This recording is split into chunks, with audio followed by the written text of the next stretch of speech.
Hey everybody. First off, I want to thank Tide We for paying for the show. If you need a pair of boots, a pair of waders, a new backpack, some hunting rain gear, look them up. They got some good stuff. The pressure in my area has really gotten heavy, and I think it's gotten heavy everywhere on the public land. Public land hunting has really taken off. And it ain't like the old days. Guys are getting smarter about how they hunt public land. And at the same time, I quit hunting the conservancy and the draw areas, and now I'm really on the public where everybody goes. And that makes it tough. I'm having a little bit of a struggle finding spots that people aren't getting into. So to combat that, I'm scouting more, I'm going out further, finding new areas, and traveling a lot outside of my county, finding new spots I haven't tested before, because I've tried everything around my place. So I'm not going to big county lands and stuff. I'm looking at the smaller properties that are overlooked, pieces of big properties to the side that are right next to the parking lot that are overlooked. And this hunt that we're going to go on now is really that exact scenario. I traveled to this place. I've hunted the public there in the past, traveling there, but there's a little section that was being overlooked, little tiny section, and I had a hunch, and I went in there and gave it a try. Dating a fat chick today. There's a highway right in front of me. I'm hunting right next to the highway. There's a hiking path behind me there, and I think the deer are hiding right in this little section here next to the road where nobody looks. There's a big rub on that tree, a perennial rub. It looks like it's rubbed every year, and it's been freshened a couple times this year. There's a big scrape right inside of those trees. There's a heavy trail that comes out right here, goes to this rubbing on, and then it goes over here, and there's a major river crossing right here, and there's another trail that comes from the scrape out of those trees there and comes back. Pretty soon I ain't gonna have any leaves in here. All this is box elders. They're all losing their leaves. I'm in this little tree here, 5 sticks up, trying to look like a branch. There's the river crossing right there. If you look close, you can see a trail coming out right there. The scrape is just inside there, and all the trails come out of what I think is bedding, meet at that scrape, and then they either go this way or they go this way.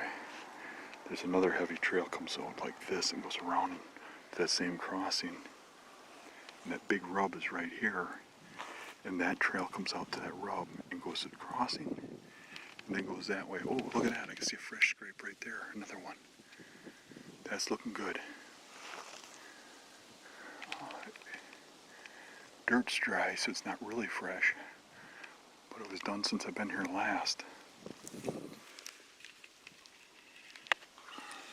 I'm kind of expecting a late movement because of all the human activity. Setting up in here, I've already had joggers go by and a bicycle go by.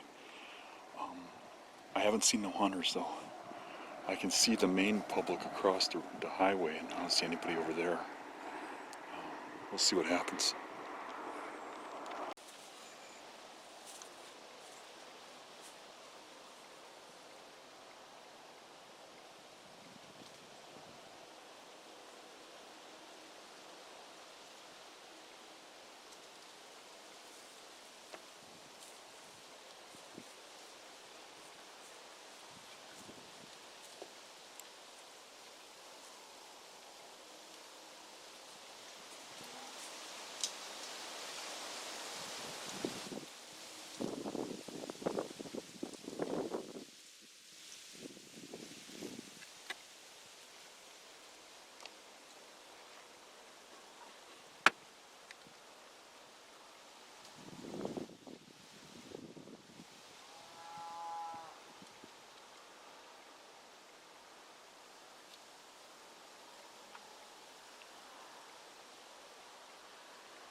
Well, that wasn't the greatest hit in the world.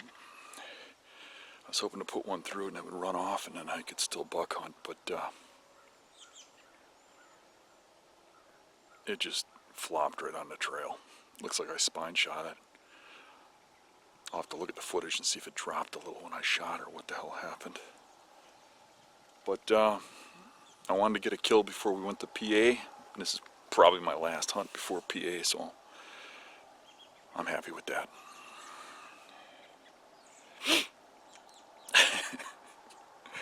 Literally 100 yards from the road.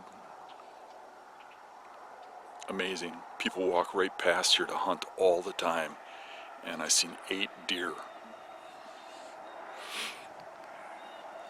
I gotta do some investigating in here, but I know there's some good bucks in here too. The signs here.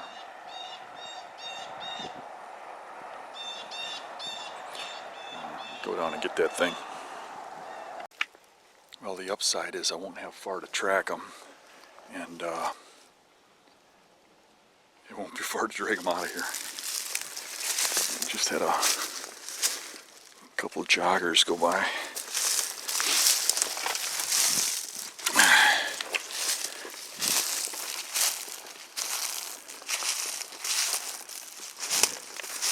Here's that river crossing. Look at that. That is just beat. That's where he was when I hit him. There she is.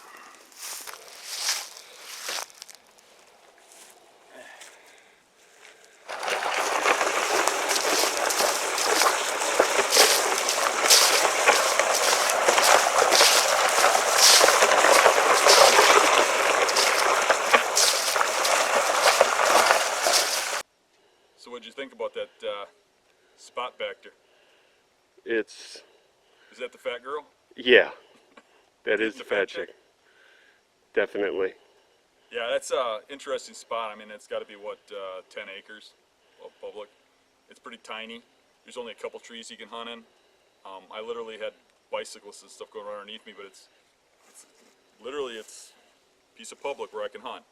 And I don't think anybody's ever hunted in there. I haven't found any sign of tree stands, setups. There's no shell cases laying on the ground. It looks pretty good. Totally overlooked. Yeah. I think I saw a total of 8 deer. I had a doe that was coming in and out that I was planning on shooting. And I had rangefind it at 30 yards where she was going to walk into. And then while she was standing there, some bicyclists came by and they were loud talking. And they're only like 50, 60 yards from us. And the doe is just staring and then backs up and goes back in. And then a little while later, this one comes out of the bedding area and walks right underneath me. And I decided to take her. She was all by herself.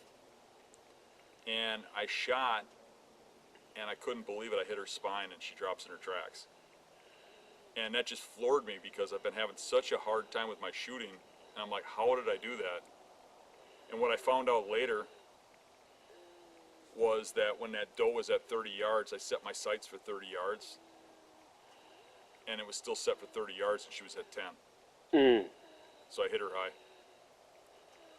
Which I'm glad, actually, because it was killing me that I hit high. I was like, what am I doing, you know? So it hit where it was supposed to. I just didn't have the bow set right. I'm not used to that. I just got that rangefinder. Vortex sent me that, and I love that thing. But I'm just getting used to it, so I'm kind of new to the whole rangefinder thing. I'd never had one before in my life. I've always been about doing it naturally and doing it the simple way, you know, and not taking a lot of gear with you.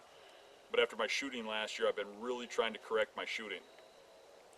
So last week when I missed that doe, really got to me and shook me up. So this was just about killed me. But I feel a little better now that I saw that I had the pin set incorrectly. Let's get that sliding scope sight, you know. Yep. And I had it set for 30. But we got a big doe. It all worked out in the end. So it was my last hunt before we go to Pennsylvania, and I wanted to get something down before we went there. I really wanted a clean kill before we went there, right through the lungs, to boost my confidence for Pennsylvania. But Good that job. didn't quite happen. Congratulations. Thanks. So I gotta thank old Rick here. Ran an hour out of his way to come over here. Yep. And really, I could have gotten anybody to come out there. I'm so worried about that spot because it's a really good little hole, Yeah. and I don't trust just everybody. I don't And I blame don't mean that in a bad way. Even good guys, I mean, if they got a big mouth, Yeah. they tell people, you know, you. I don't blame you. yeah. Somebody will figure that out eventually, but it doesn't look like anybody's hunting, and I bet you in rut I can get on some action in there.